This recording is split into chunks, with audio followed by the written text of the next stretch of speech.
Ladies and gentlemen, put your hands together for Alexander Dvorak.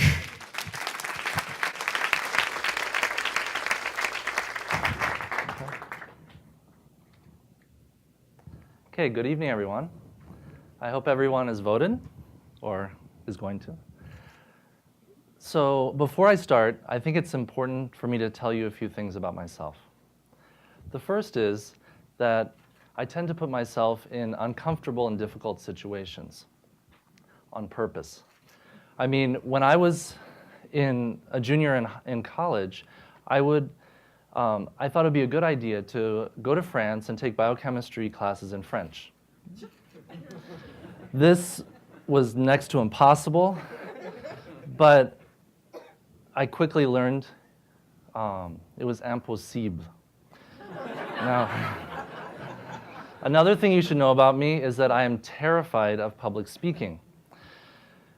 This comes as a surprise to my mother because she's very happy to tell people that she meets that I would run around the neighborhood in my favorite cowboy hat and nothing else.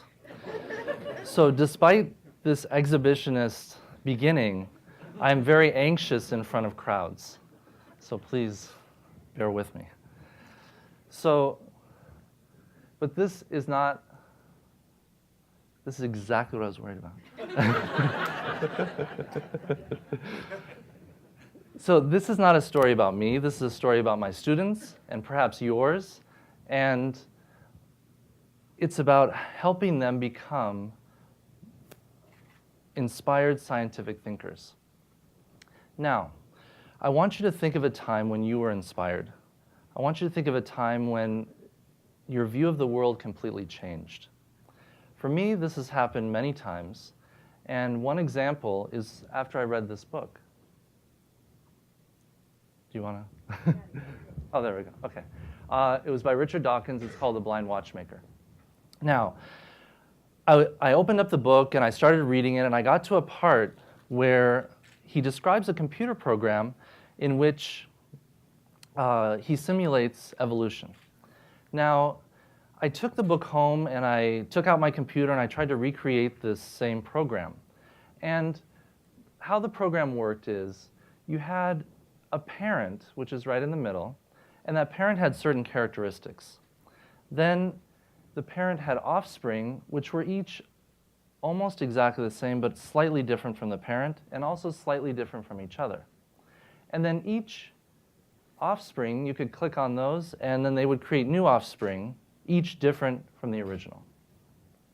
Now, I was amazed. I spent hours and hours, and you can create an unbelievable number of forms using this process.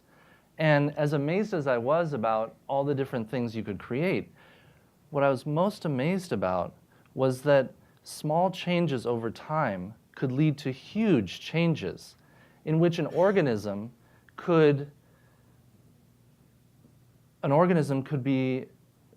develop and not be similar at all to the form of the ancestors. So this changed fundamentally the way that I saw the world. I felt like I was blind to something before I realized this, and then I saw the world in a completely different way after. And then I started to think, when have I had these sort of inspirational moments? And what I noticed was I had them more often than not when I was reading a book. And surprisingly few times when I was a student in a science classroom. So as a science teacher, I was thinking about this. And I was trying to think about, can we create spaces in our classroom where we could use texts as gateways to a deeper understanding of reality? And reality is what we study as scientists, isn't it? And I was thinking about how this might work in the classroom, and I was imagining a bunch of teenagers sitting and reading, and it just did not seem realistic to me. So I went down the hallway to the English department, and I figured that they might have some tips about how to do this. And it was very strange. They had these things in their classroom called libraries, and they had this thing that they did called Reading Day, in which kids did exactly that. They sat and they read books that they liked for the hour. And I thought maybe this is something that I could steal, and so I spent about 2 years coming up with a classroom library, a biology classroom library, and with structures that I could have a science-themed reading day. And I knew it wouldn't work. This couldn't work. Except it did work. And my students were reading. My students were reading, and the questions in my classrooms were just bubbling up. It was amazing to me. And one girl, she really was interested in sea turtles. And she was amazed that sea turtles, a sea turtle mother, would travel great distances and yet be able to come back to the same beach that she was hatched from an egg and lay a new set of eggs.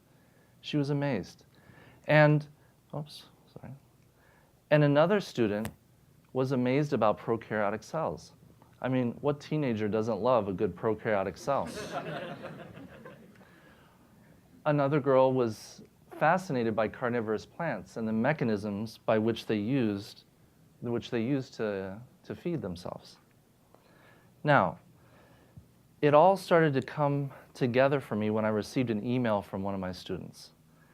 And in this email, the student described a character in a book that she was reading. She had borrowed a book from our classroom library, took it home, and was engrossed in this book.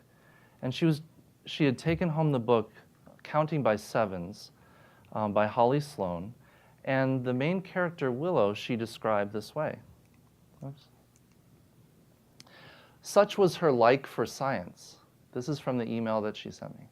Such was her like for science that she counted her biorhythms in 7 hours and 47 minutes.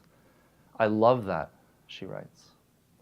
Also, she discovered a new flower, which was a corpse flower. It had a strange-looking blossom, deep purplish red petals, a particular smell like a dead corpse, a totally bad odor. I am really liking this book. Heart emoji. Mister, the view through the scientist's eyes is wonderful and gorgeous. Smiley face emoji. I couldn't agree more. Thank you very much.